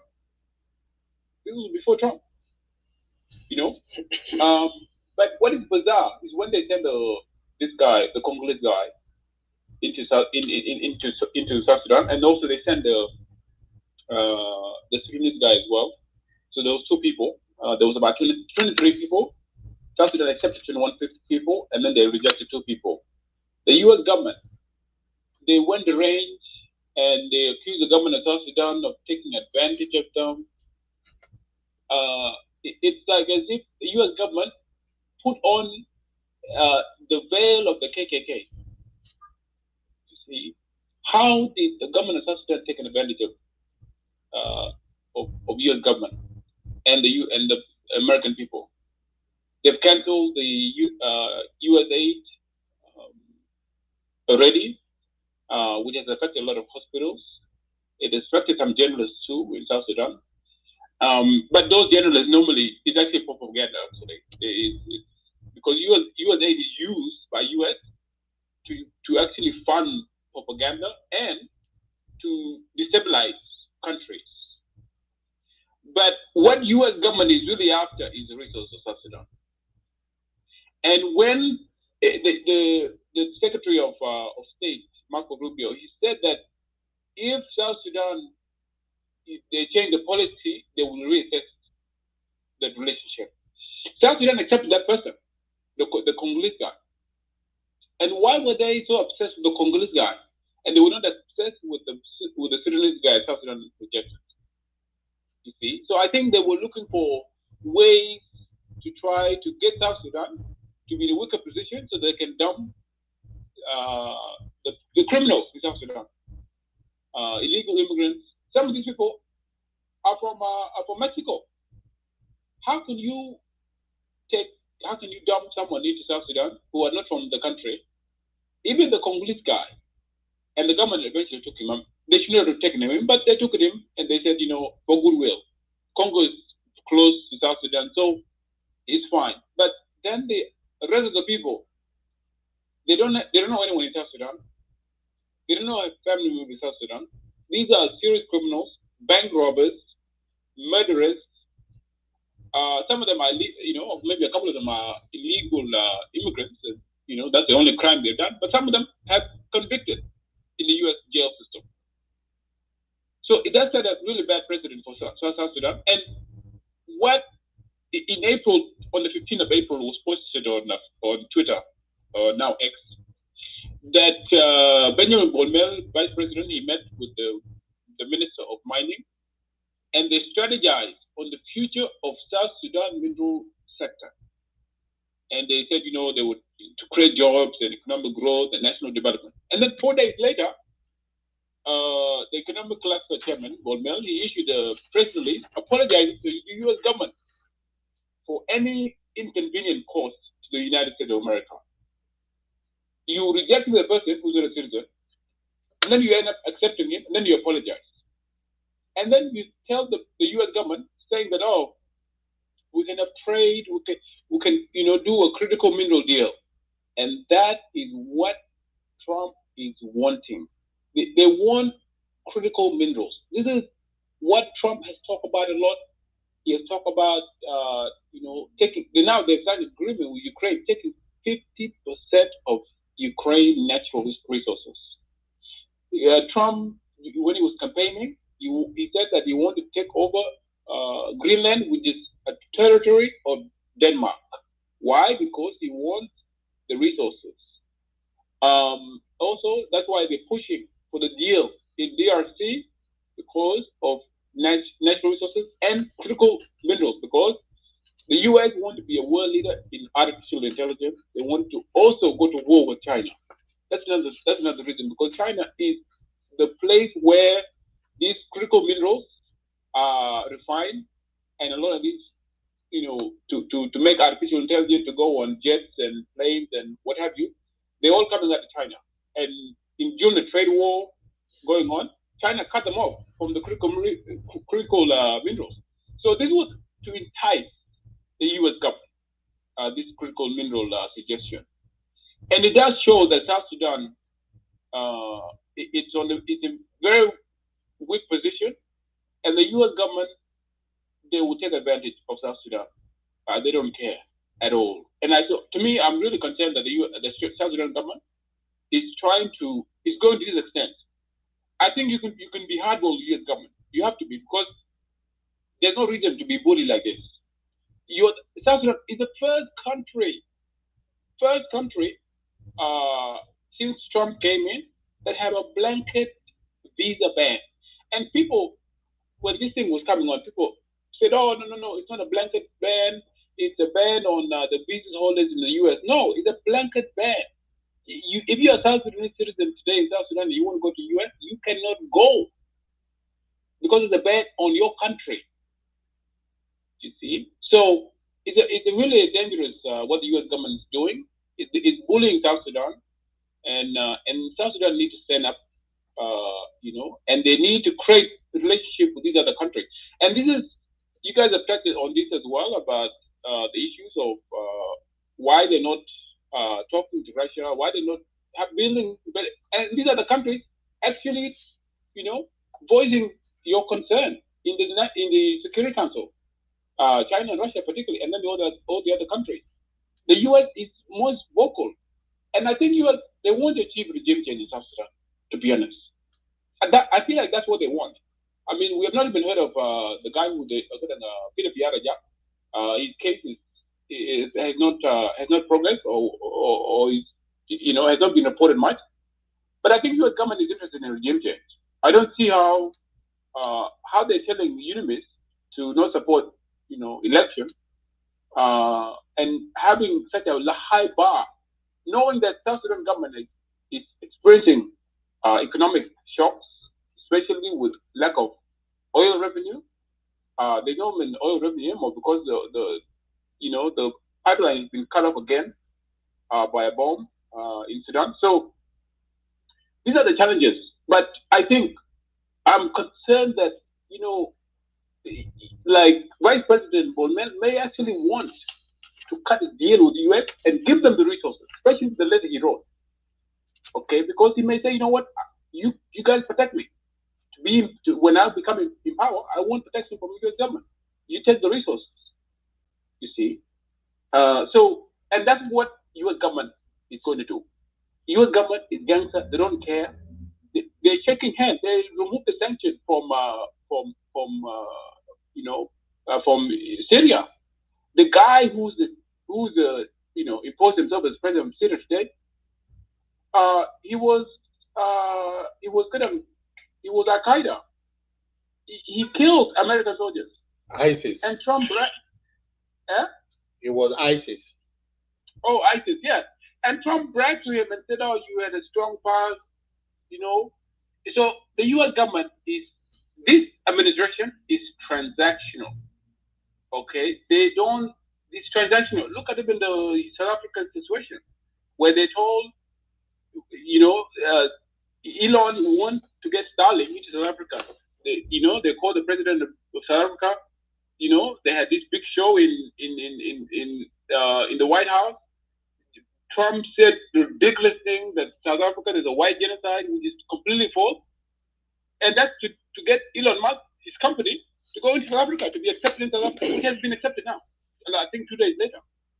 Okay? And this is a payback for Trump, to pay back Elon Musk for, who helped him to get elected. So this administration is very transactional. They don't really care about diplomacy. They don't care about the normal ways of communicating. They care about transactional. And with the Congo, what the U.S. did and the Western companies did, guys, is that they basically allow, a rebel group called M23, which is a rebel group by Rwanda and Uganda. Okay, Uganda and Rwanda are big backers of M23. So they've been allowing this group to go into and take land and into DRC, take the resources of DRC, these critical minerals, okay? And these resources to the point where they were taking towns, okay? Then the U.S. government said, we're going to protect DRC. And they said it's a security for resource deal. Security for resource deal, meaning that U.S. government will provide security to DRC. In exchange, the U.S. government will receive the resources there. And maybe they will share, they will give them 10%, 20%, and then the U.S. government will take whatever big percentage. In fact, one of the guys, security company, his name is Eric Prince. This guy, last year, he said the U.S. government should take over some of these countries where immigrants are coming from. He's a big ally to Donald Trump, right? We should recolonize, African countries and third world countries. This guy was given contract by the Congolese government, the DRC government, to tax the minerals. You see, so it is a really we're living in a really tough, different times now, especially with Trump, and the government of Sudan need to understand that they need to create better relationship. And this is also a problem of hindsight, right? We did not see the importance of investing in our, in our own defense sector, particularly because what you guys said, what if Sudan launches a war today in South Sudan against South Sudan? South Sudan will be very vulnerable, you see. And just in 2020, there was 2 contracts that were given to businessmen called Kuraje. Over $1 billion to buy food. $1 billion were given to him, his company, to buy food. Okay.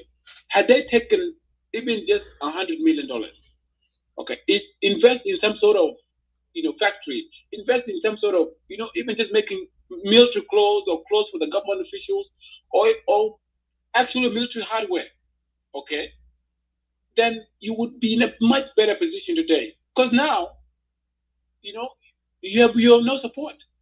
And countries, these big countries, I mean, you look at Russia. Russia is supporting Burkina Faso massively. Okay, when Burkina Faso president went to Russia recently, Russia sent the plane to guide him, right? Like jets, so that the Western countries do not bomb this president of Burkina Faso, because U.S. government, they want to kill this president of Burkina Faso. In fact, one of the guys in Congress, he was out, a general, a black general. He said, the Burkina Faso president, Traore, is stealing the gold, but he nationalized the gold. He took the gold away from private individuals and into the government hands. And the U.S. government saying that he's a problem, meaning that just like how they killed Gaddafi and turned that country into chaos. So I think the government does need to just realize that diplomats, they need to start, making sure that they're paying these people as well. Again, because some of these people, they go to these countries and then they don't get salaries, and then it's becoming a huge problem. And even the issue in Egypt, why are we here on Clubhouse? Why are we more aware of what's going on in South Sudan and what's happening to South Sudanese? Whether it be what's happening in camps, whether it be what happens in northern Uganda against South Sudanese, or whether it be what is happening, the abuse that are being done to South Sudanese in Egypt. And South Sudan government says nothing. They go to Egypt and talk to those people. They allow Egyptian companies to invest in South Sudan, get into government contract with the government of South Sudan. You see? Like, they should know all these things there. Yeah.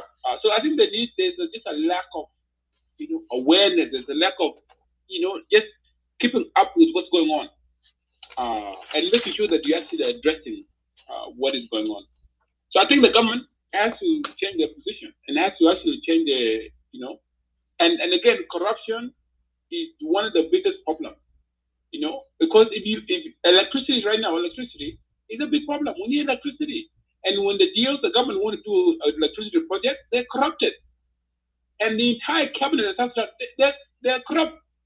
They're corrupt. And there's the solar project, the $150 million solar project, is the living proof where the entire cabinet of South Sudan approved this contract last year. $150 million for 5 megawatts. That should have got 180 megawatts of electricity. Because that's the equivalent of what that money is getting in Uganda. Okay? And just a few years ago, a project was in South Sudan for 1 megawatt was 2.5 million. 1 minute so we can wrap it up. Yeah. So yeah, thank you so much. But Marina, I just want to point out about US government and what they're trying, the bullying they're doing against South Sudan government. Absolutely. Thank you for your input, and thank you. Thank you, everyone. Thank you for tuning in. This is our last So, Majuk, do you have something to say before I wrap it up? Not at all. I will not talk much, but I have to agree with what Brother Tak said in regard to the U.S. We said, brother, when a Congolese guy who named himself Mary Garang, when he was deported to South Sudan, we said U.S. is bullying South Sudan. And some of South Sudanese here in Clubhouse, especially in this very room, they said we have exaggerated the actions. They were like, there is no way U.S. can bully South Sudan.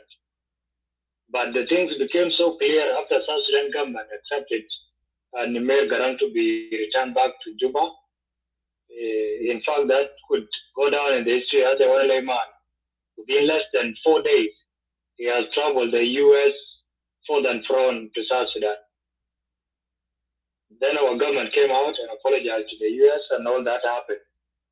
After U.S. has realized that South Sudan is loyal and trying to redeem its image in the eyes of big boys, then the U.S. went as far as taking the ancient citizens to our soil. And when they were asked, why are you taking them to South Sudan? Why did you deport them back to their countries, as there has been the norm here in the U.S.? Their Home Security people stated very clearly that their own countries rejected them. Then which means South Sudan has presented itself as the country that has cooperated with us and take these people in. And when they were asked, is South Sudan the final destinations, or you will take them to another location? They said, we don't know for now, but South Sudan is where South Sudan is the only country that has accepted actually to take them. Through that statement, my brother, I tend to believe there must be a certain arrangement behind the door between the U.S. government and South Sudan government. Secondly, the Vice President Bolmel, since he has a wound from the U.S., he's trying so much to make sure the U.S. will try to nurse that wound or to lift that sanction. But believe you me, U.S. will never lift that sanctions on Benjamin Bolmel. Bolmel needs to do only two things: to go to China full time or go to Russia. These two countries, during the sitting, they can table it. And once these two countries are against three countries, believe me, the sanction can be lifted. Even the arm embargo in our country can be lifted. But us kneeling down for this crazy man called Donald J. Trump is a nightmare. Because Trump does not condone those things. He is not dealing with the big issues. And Trump respects those who are of his kind behaviors. And that's why the way you have seen him nowadays, in the peace talk between Ukraine and Russia, you have seen how he humiliated the president of Ukraine. And you have seen the statement released 2 days ago, saying that Putin is playing with the fire, which means he's warning Putin. And you have seen how he was leaning toward Israel. And after his visitation to the Middle East, and especially to the Saudi Arabia, especially the king, and he was given a jet, presidential jet, I don't know worth of how many millions dollars. $400 million. The guy tried to extend his tour to the Middle East, even to the countries whom U.S. consider to be the enemies in terms of planting bombs. And you have given the example perfectly, the man that he checked his hand and started praising him. These are the people Donald J. Trump respects. Donald J. Trump does not respect somebody that kneels down to him, somebody that does not know his right. And that is who Trump is. South Sudan would have been in a better position if U.S. had different president, not Donald Trump. But now Trump is exactly as you termed. They're dealing with the cash. And I said one time, trusting the responsibility of the country to the hand of a businessman. It's a dangerous thing. Because the business people always see things in the eyes of benefit and profit. Donald J. Trump, Elon Musk, they're seeing the whole world as a window of them making out cash. Because Trump knows by the next term, he will not come back to the White House. Elon Musk himself knows. Although he's trying now today that he's going out of White House or moving out of Donald J. Trump administration, the man wants to operate behind the administration. Because him being in the administration of Trump and his business, the major buyers of his businesses or his companies is China. And China is not having a good platform of understanding with the US. So that will directly affect Elon Musk's business. So Elon Musk thought of, okay, if that is the case, then let me relinquish, step out of the Donald J. Trump administration, and then I will operate behind the door. In actual sense, the guy is serving two masters at a go. He's serving the interest of his businesses not to decline or not to disappoint the customers or the world customers to his businesses, and also continue using his long spoons in the U.S. affairs government. Our government need to wake up and do two things. Either to kneel down forever and say Donald Trump stop his leadership, or his terms come to an end, or we become radical. Because nothing, US is doing nothing now to Burkina Faso President Ibrahim Traoré. France is doing nothing to them, even after he expelled the embassy of Trump, of France. So they're doing nothing. Although France and US are working collectively to make sure they indict this man and get rid out of him. But Russia and China will protect him and the whole world because he's doing the right thing. So that's what government of South Sudan needs to do. Do the right thing and the world will support you. Thank you. Just quickly, I want to add, there was an article just posted on Rolling Stone just 3 hours ago, and it's Donald Trump administration has appealed to the Supreme Court asking the judge to bless his efforts to deport a group of migrants to South Sudan, a war-torn country, with little notice and in express violation of the judge's order. The High Court has already smacked down the administration efforts to conduct rapid deportation without due process twice now. This time, Trump Department of Justice is trying to persuade the judge to undermine the rule of law with a misleading belief that this is undercutting both by the judicial record as well as flight tracking data reviewed by Rolling Stone. The judge, Brian Murphy, previously issued an order barring Trump administration from deporting people to a third-party country or nations where they are not from without a meaningful opportunity to demonstrate that they fear being prosecuted, tortured, or killed if they were sent there. The judge also required the administration to give people at least 15 days of notice to challenge their removal. When Trump administration moved to deport a group of deportees or detainees to Libya, an excessively dangerous country, without giving them an opportunity to raise fear-based objection, the judge clarified that would violate his order. Last week, Donald Trump administration began process of sending a group of men to South Sudan, another dangerous country, with less than 24 hours notice, leading to the judge to find the officials had violated his order, and the men at the government maintain custody of the migrants, so they have an opportunity to object to be sent there. So the U.S. government is trying to even it's trying to continue this. Actually, it's not. It's trying to challenge it so that they can actually continue.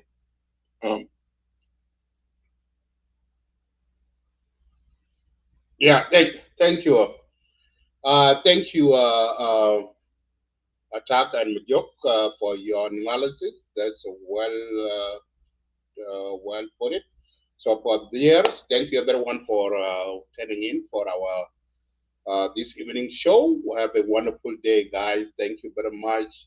We will see you next time when we open a room, whether in Clubhouse also or live video here when we get some of the important thing that we need to discuss and let you guys know. Thank you for coming. Have a wonderful night and have a wonderful evening or morning, wherever you are. Stay blessed. Thank you. Thank you, Abraham. Thank you. Thank you.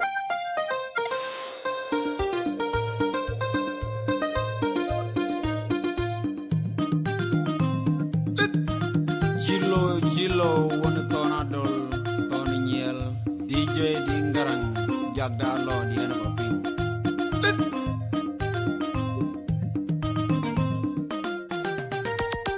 Adina majaga chideng makwaga oton para iye maduni ya kudimit pandani ya ayi toni tuol kutunga toni adina majaga anyar ke begwan ba ilijit sukula ikapi ajong chigo nami baje ayi pingi kiyelo adina majaga chideng makwaga oton para iye maduni ya kudimit pandani ya ayi toni tuol kutunga toni adina majaga anyar ke begwan ba ilijit sukula ikapi ajong chigo nami baje ayi pingi kiyelo adina majaga chideng makwaga oton para iye maduni ya kudimit pandani ya ayi toni tuol kutunga toni adina majaga anyar ke begwan ba ilijit sukula ikapi ajong chigo nami baje ayi pingi kiyelo Pinyaban, Pindia them, Paniri Juno. Ayoramato, Armadin Majak, Mati, Injinate Toputia, Injiwan.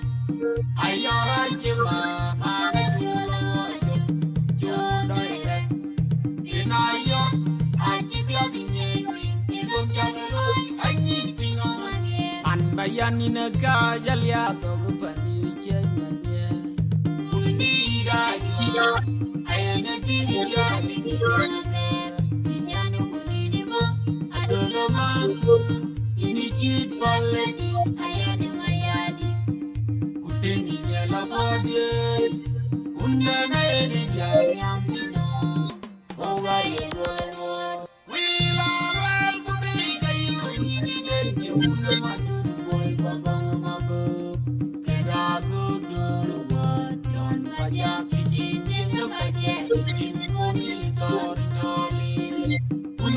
Thank you guys.